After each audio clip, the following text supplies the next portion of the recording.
High hello everyone and welcome to Foodigram. तर आज मी बनवले होते ज्वारीचे धिरडे। आता हे अतिशय पौष्टिक आहे, शरीरासाठी बनवायलाही सोपे आहे आणि खायलाही खूप छान लागतात।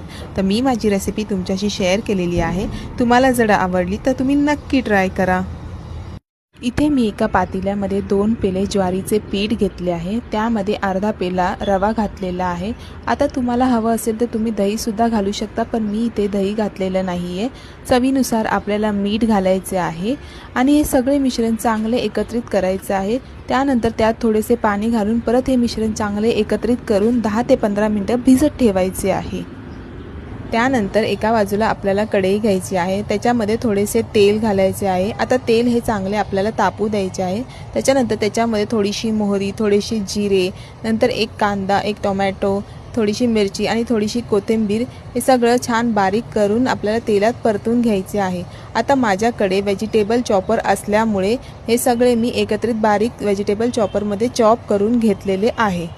आता हे सगळे मिश्रण आपल्याला बारीक गॅसवर चांगले परतवून घ्यायचे आहे। त्यामुळे काय होतं, कांदा आपला चांगला शिजला जातो आणि करपत सुद्धा नाही। कांदा टोमॅटो एकदा चांगला शिजल्यानंतर आता हे मिश्रण आपल्याला थंड करायला ठेवायचे आहे। त्यानंतर हे सगळे मिश्रण आपल्याला आपण जे पीठ भिजत ठेवलं होतं त्याच्यात घालायचे आहे। मिश्रण पिठात टाकल्यानंतर ते छान एकत्रित करून घ्यायचे आहे।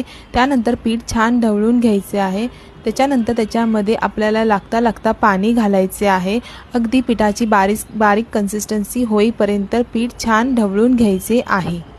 पीठ जर जाड ठेवले तर आपले धिरडे तव्याला चिटकू शकतात, त्यामुळे आपल्याला हे पीठ छान पातळसे करून घ्यायचे आहे, म्हणजे आपले धिरडे छान क्रिस्पी होतात।